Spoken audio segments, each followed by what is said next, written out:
Hello everybody, it's Professor Parish, and I wanted to give you guys a video update about our upcoming paper number 4. Right now I know week 6 is about to start and you've just completed your poetry paper and turned those in. My goal this week is going to be to grade those papers. That's the only thing I have left from week 5 to grade, and then get those back to you by the end of the week. So you'll have the upcoming week to revise those if you choose to do so. I know that we had about 6 people revise paper 1, which is great. If you decide that you're not happy with your grade on paper 2, you'll have until week 7 to revise it. And then revisions of paper 2 will be due at the same time as paper 3, which is our drama paper. And all of the items for week 6 and 7 should be available online for you to go ahead and start. And what I'm going to be doing this coming weekend is working on the rest of our class to hopefully get all of that opened up to you by the end of this coming weekend. So I've had a couple of students ask for me to go ahead and create a video about paper 4 and the guidelines for that, and so that's what I'm doing today. And then by this weekend you should have a video about the annotated bibliography assignment that will be in week 8. So just giving you a heads up on that. So our third paper that you guys are probably starting to think about or get your thesis for is drama. That's paper 3. This is our final paper that I'm going to talk about today, and technically paper 4. And it is a bit different than what your final paper was probably for English 121, because this is a different class, so our final paper has kind of a different point to it, and that's what I'm going to go over today. As always, the guidelines that I'm going over, I'm going to upload into our syllabus handouts and videos page as well, so you can view those separately, but this video is going to kind of review that as well. So the final paper that we do in this class is not a traditional research paper. So again, you have lots of options, but because this class looks at fiction, poetry, and drama, your final paper needs to also sort of have something to do with one of those genres of fiction. So step 1 is to decide which genre of literature you want to focus on. So either fiction or nonfiction, prose basically, or poetry or drama. Step 2 is to decide what you want to focus on. So I've listed some ideas here, and these are ideas that students have done in the past that I want to show you. They're probably some of the most successful papers in the class. And I want to go over ideas that you can do and ideas that I will not allow because they have nothing to do with the genres we've looked at. So let me kind of zoom in here and let me go over here. All right, so something that you can do is a research analysis of an author's fiction, poetry, or screenplay history and how their style and craft has changed over time. So I know some of you did a biography for paper 1, so if you did that for paper 1, this option will probably not be a good idea because you'd basically be doing the same kind of paper. And I want you guys to expand and do different types of papers in this class. But something you can do if you didn't do a biography in paper 1 is if there's an author or a playwright or a poet that you want to explore their history, how their work has changed over time, their influences. I'm all about that for this last paper. This last paper is a little bit longer than our other papers, and that gives you a lot to work with. What I don't want is just a biography of their, where they grow up at, who they marry, how many kids they have. I don't want just that because I can go to Wikipedia and look that up if I want to find it. What I want to know is we've looked at all these terms with fiction, for example. So if you choose an author, I want to know how has their style of writing changed, how has their subject matter changed, what are their influences, and you can talk a little bit about their history and backstory there too. I had a really good paper about Stephen King last fall when the movie It came out. I had a student write an awesome paper that was about Stephen King's influences, why he chose to write horror stories involving children, why that interested him, and how he changed the horror genre of fiction in such a dramatic and big way. And it was an awesome paper. So if you want to do something like that with a poet or an author or playwright and talk about how they've changed the genre of whatever medium they're using, that would be great. Anything that's creative and fun to read about, I'm all for. So that is one option for this last paper. The second one here is to choose a controversy within that genre. So for example, Harper Lee, who wrote To Kill a Mockingbird, there was a big story that came out before her death that these publishers had found out she wrote a manuscript that was a sequel to Kill a Mockingbird. And of course the publishers were like, this is going to make us tons of money, it's a sequel to Kill a Mockingbird, you need to publish this. And a lot of critics and scholars have argued that, you know, Harper Lee, she was really elderly when they were trying to pressure her to release this book, and their argument was, she hasn't released this book before, maybe there's a reason. Maybe she didn't like the sequel and she just decided to just keep it as a manuscript and not publish it.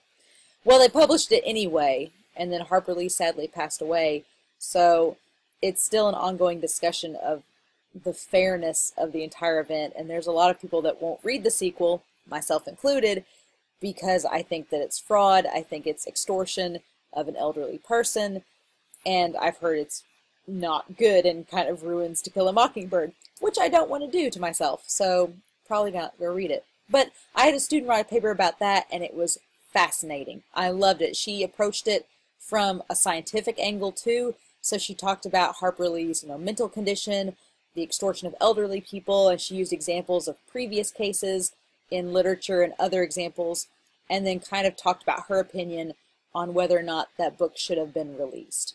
And it was a fabulous paper. Another controversy a student wrote about was when they did the remake of Rocky Horror and they made it live action. Her argument was that they should not do this, not only because it was a cheap remake, but she talked about, you know, the history and the spirit of the original Rocky Horror and why this remake wasn't honoring that spirit and wasn't made in the same context or for the same reasons. And it was a really neat examination of not only the genre that Rocky Horror kind of falls into or creates, but it also talks a lot about personality, about sexuality, about feminism, about patriarchy. It talked about all these different critiques, and it was really engaging, and I thought it was fun. So if you want to talk about a controversy in literature or poetry or drama, that would be an option too. And if you have no clue where to start, you can always, you know, go to Google or whatever search engine you use. Go to our library resources and just, you know, type in controversy about fiction or controversy about authorship or copyright laws, anything that has some sort of controversial issue, and you'll find tons of stuff that you can use as ideas for your paper. But that's option two. Another one would be a research analysis of a piece of drama or fiction and how it's adapted. So this has been a popular choice. I will say this about this choice, because this seems, you may be thinking, an adaptation, I'll just talk about how it's similar and different. That seems easy. It's kind of like what you could have done for papers 1 or 2.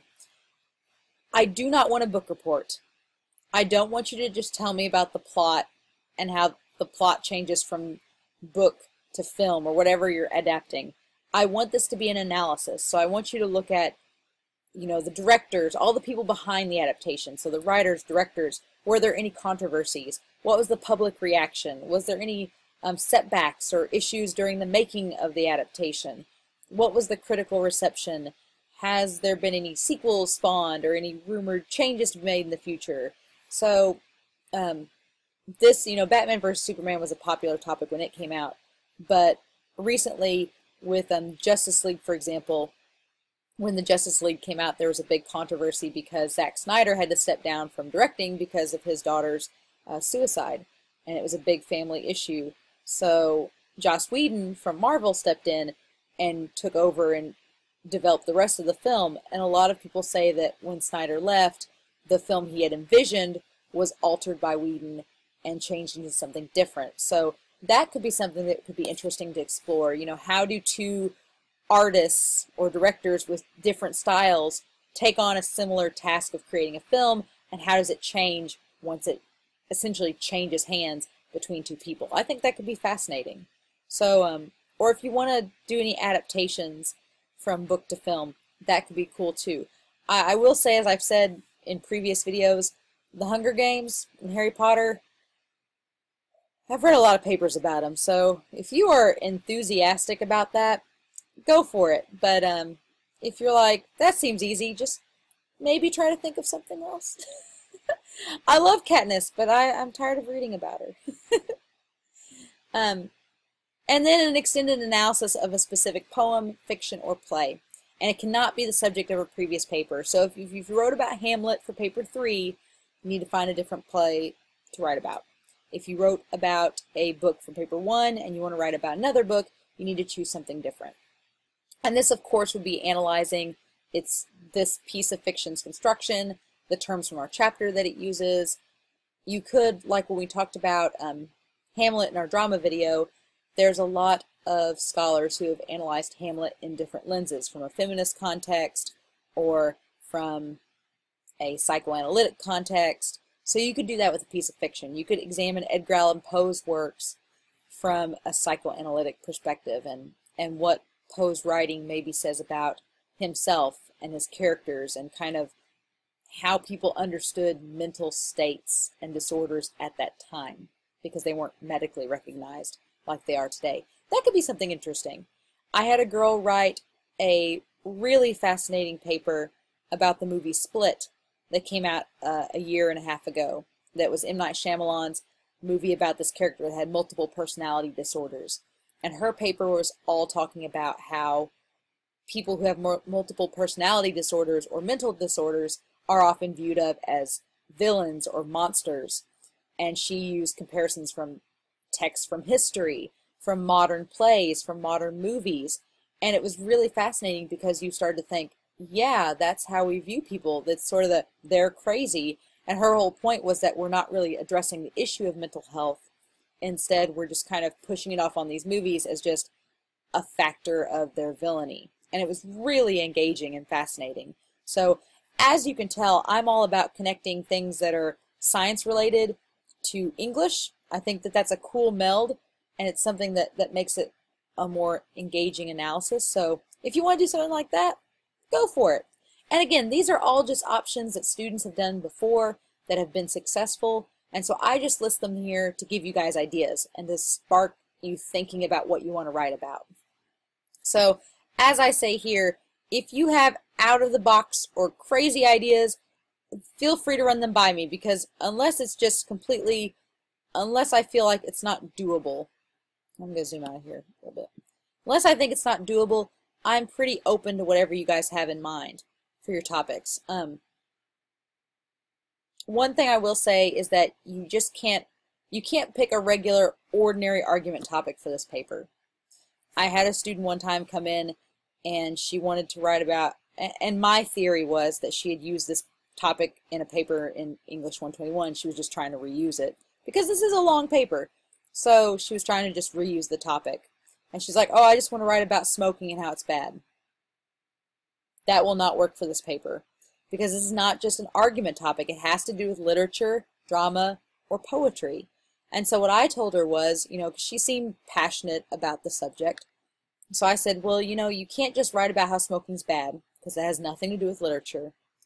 But what you can do is you can connect it somehow to literature, and then we can go from there. So we drafted her thesis a few times, and what she finally ended up doing was she looked at how people viewed people who smoked in film and books in the 80s and compared it to now. And so there was that kind of dying cool factor with smoking, and it transitioned into now modern texts usually portray somebody smoking as a villain. So it was interesting, and it ended up working for her paper, and she could still talk about the genre that she wanted to. So as long as it has something to do, as long as your topic has some connection to fiction, nonfiction, poetry, or drama, I'm usually fine with the topic. I do want to make sure that the topic is complex enough that it can fit the page length requirements, which we're about to go over, and that is something you can find research on. That's my two biggest things. That it's a topic you can get enough paper on, and that you can find sources for. That's my two criteria. But I am sure that in the thesis process coming up with this paper, I will be commenting and sending emails back and forth to you, making sure that the topic will work. And 90% of the time, the topic that a student chooses right off the bat works. It's just you get some topics that I'm like, we need to tweak this and make sure that it'll be fine for this paper. All right. So this paper's 8 pages. And I know what you're thinking. That's a lot more than our last couple of papers. It is. But as I will show you, I am trying to organize this paper so that it's not just 8 random pages and you're like, I don't know what to do. So I tried to make this outline here to give you some ideas of where to start. So first, your paper needs to have a detailed introduction where you explain the thesis and the goal of your paper as well as the points that you're planning to address. So you can briefly explain your topic, you can tell me what points you're going to touch on in the paper, what's the purpose of this paper. You can kind of get half a page just there. And I've had some students write papers where they've had an entire page worth of introduction, where maybe they have to explain the basic concept of their paper first, and it takes them almost a page to do that. So I'm not giving you a page length requirement for the introduction, but you just need to have as much room as you can to explain what you need to.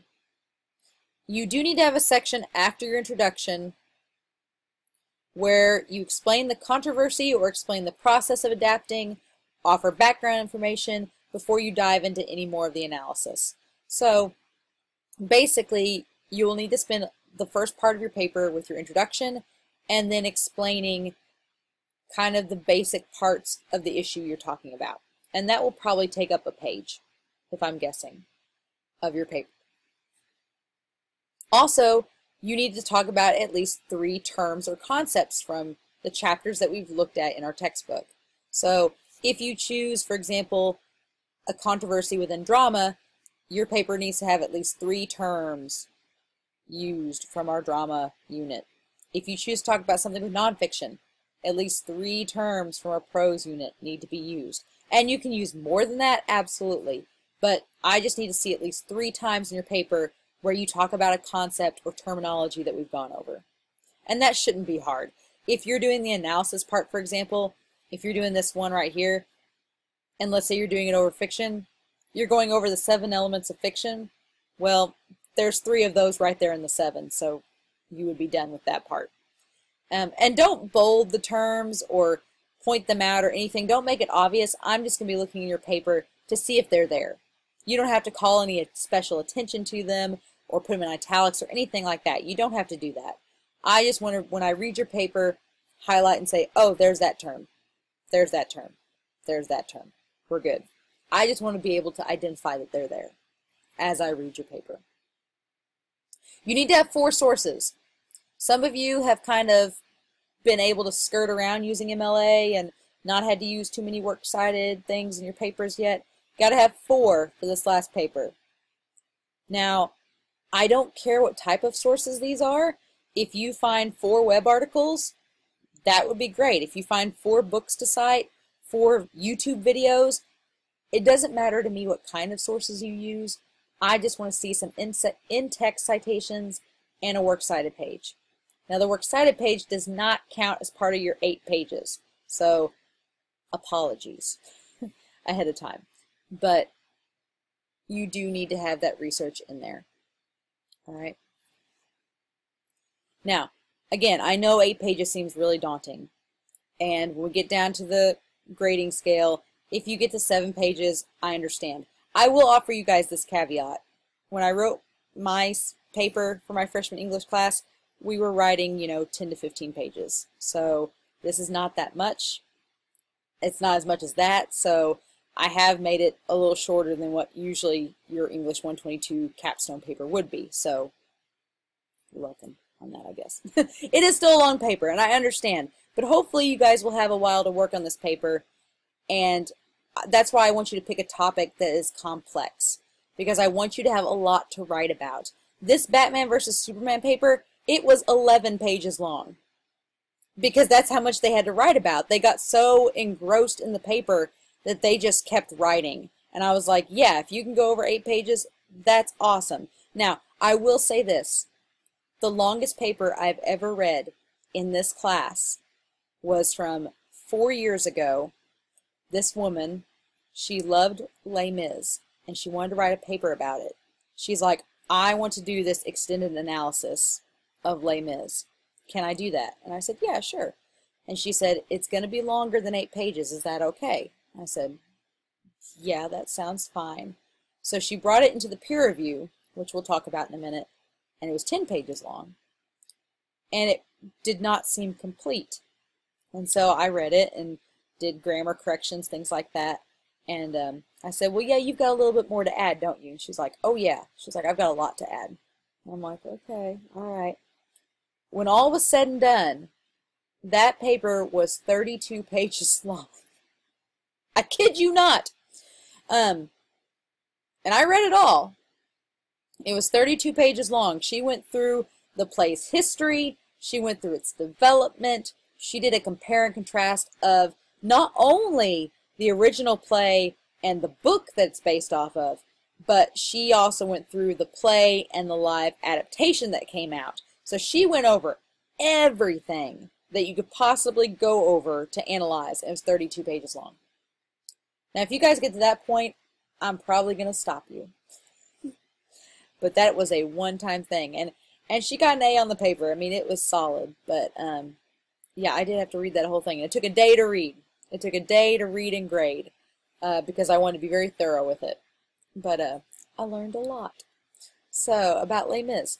So, yeah, you can go over 8 pages, but I want you to keep as close to that as you can. And I think if you have a detailed intro, if you give, a page of background information about your topic and what you found out about it, if you're using terms from the book, if you're using multiple sources, and if you just get excited and engaged with whatever you decide to write about, you're going to have fun with this paper.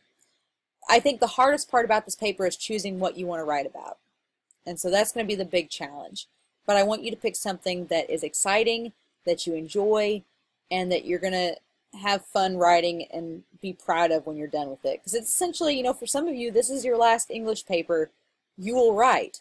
So I want it to be something you can be proud of. As you will note, I don't care, like I said, what kind of sources you get, but I want them to be credible. I do not want Wikipedia or any about.coms or any wiki sites. I know you guys can do better than that. You can find some really top-notch sources that are credible and not from editable pages, is my point. Now, if you want to go to Wikipedia, scroll to the bottom and use one of the sources that they cite, go for it. But just make sure to cite that source, not Wikipedia. If you put wikis or Wikipedia or about.com as one of your sources, I will not count it and you will get points taken off. So please make note of that. All right? I've not scared you yet. No, this paper should be fun. You should be excited about it. Don't let that page number hurt you. Because like I said, a lot of classes you have 10 to 15 page papers to worry about. So this should not be something to worry you too much. All right. And then yes, this should be an analysis, not just a book summary. If you have any out-of-the-box ideas, make sure to ask me about them.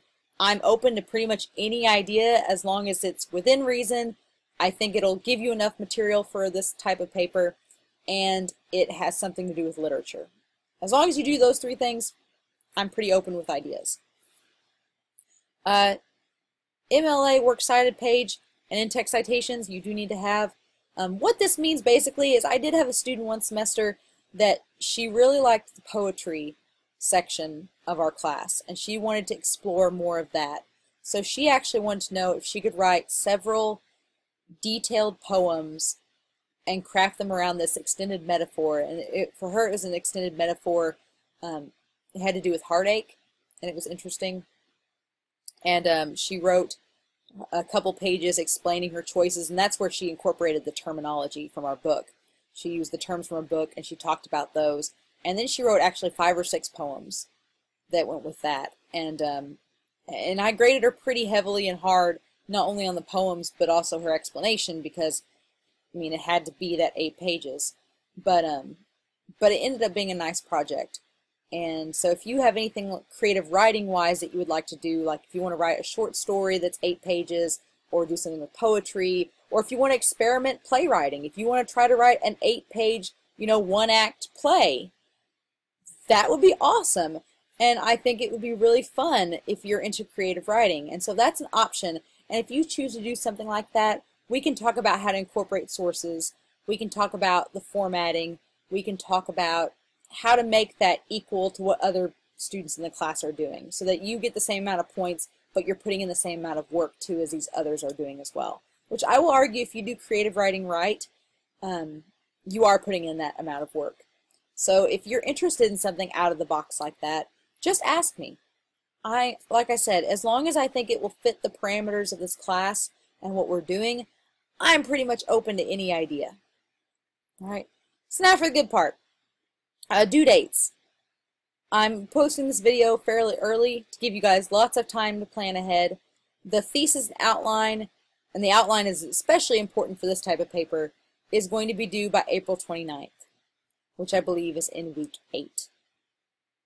So April 29th, that Sunday, will be when your thesis and statement and outline are due. Now, peer review. We are doing something a little different with this last paper.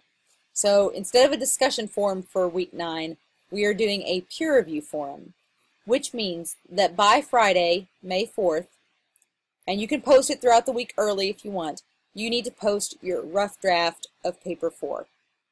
Since you do not get a chance to revise this paper because it's due when our semester ends, since you don't get a chance to revise paper number 4, this peer review will hopefully be a chance for other people to look at your paper and to give you feedback, and also help you get revisions in before your final paper's due, if that makes sense.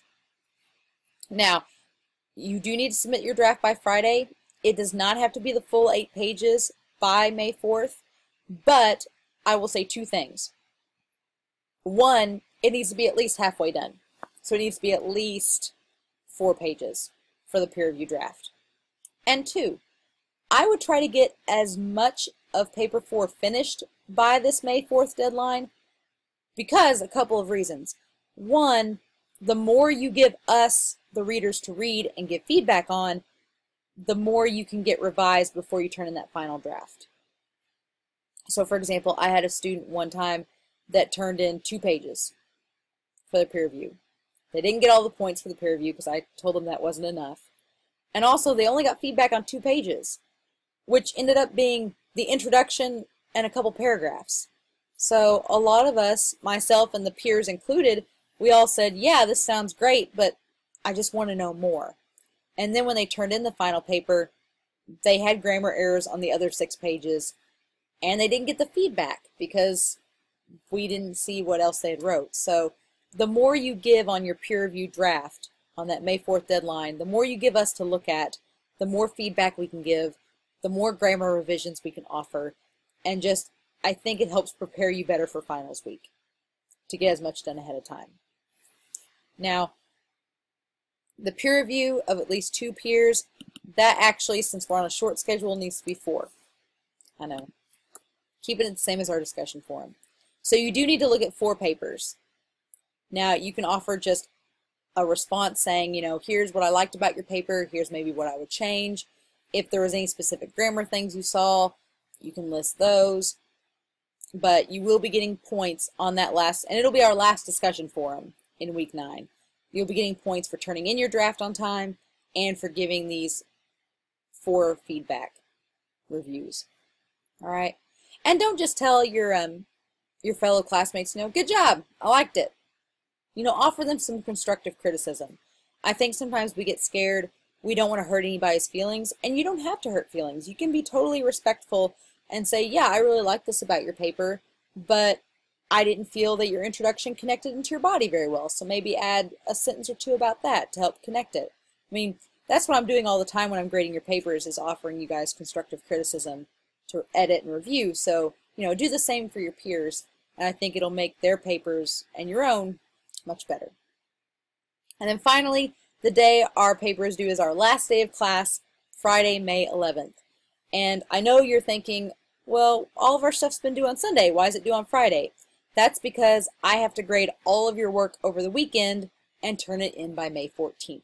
So all of your grades at the college are due by May 14th. So I have to have all the papers in by Friday so I can grade them over the weekend. So you are more than welcome to post to the discussion forum before this date. You're more than welcome to submit your thesis before Sunday, so it gives me plenty of time to look at your thesis and give you feedback.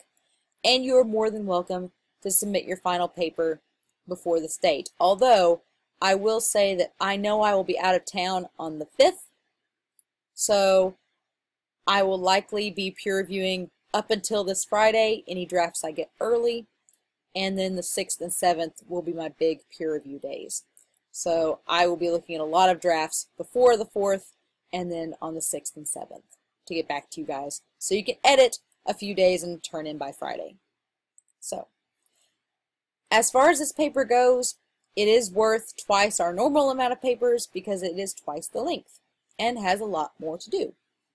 So your introduction and conclusion, I usually give students 10 points for their introduction and 10 points for their conclusion. So don't forget those two parts. Very important. The page length and formatting, as you can see, are 20 points. So as long as it's that 12-point font, 1-inch margins, like all of our other papers, you'll get 10 points for the formatting and then 10 points for the page length. Now, I've had some students before get on there and go, oh, well, she'll only give me 10 points for the page length. So if I write 5 pages, I'm just going to get, what, 5 points taken off? That's not what I do, because I also look at your content. And if you only put 5 pages, you know, that's only a little more than half the paper. I'm going to start taking off points on the content because the content's not there. So just keep that in mind. But if you get to 7 pages, 7.5 pages, it's probably not going to deeply impact your grade, but I just encourage students to try to get to that 8-page mark so they can get as many points as they can. Spelling and grammar, you'll notice a lot is dedicated towards this. That should be, by this point in the class, a lot of easy points. Or if you have any habitual errors, it shouldn't take off too much. The works cited in-text citations are 40 points. I give 20 points to the works cited page and 20 points to the in-text citations. So make sure you're citing your sources in the essay, and if you use a source, it's listed on the works cited page. Again, if you're choosing a more creative writing option, we can talk about that as well. And then finally, the content and analysis. Analysis instead of summary, don't just tell me the plot, explain all the elements and how they correspond with the text, is worth 60 points, making it the whole paper worth 200. So, I know that is a lot to digest, but I do want to tell you guys that, in all honesty, I like all the papers in our class. This one's my favorite because I feel like this paper almost makes you be creative and choose interesting things and making complex choices. I want you to pick something that's bold or refreshing or new to you, or something that you're really passionate about, or if there's a show you're really passionate about, diving in and ripping that show apart and showing me how it works and what makes it great. And I really I've read so many good papers from students from this last prompt. They do such a good job, or they've done such a good job in the past of writing some really good papers. And I am excited to see what you all come up with. And I feel like I learned something new every semester with this last paper. So I'm excited. As always, you can email me, you can call me, you can ask questions. I don't want this last paper to be something that you stress out about. Instead, I want you to be excited about it, be enthusiastic, do some research, look around, see if you can combine topics, if you can talk about multiple genres, or even choose something simple and roll with it. You know, whatever is your comfort zone and what you feel like you will do best in, you know, this is the time to experiment and have fun with it. Okay? So, like I said, ask questions if you have any, but I'm going to put this up here. I'm going to put these guidelines on our webpage, and then you should be able to always go back and look at these and then watch this video and then let me know if you have any questions. All right? So, hope you guys have a great week. I'm excited to see these papers, and I will talk to you guys about annotated bibliographies in our next video that you watch.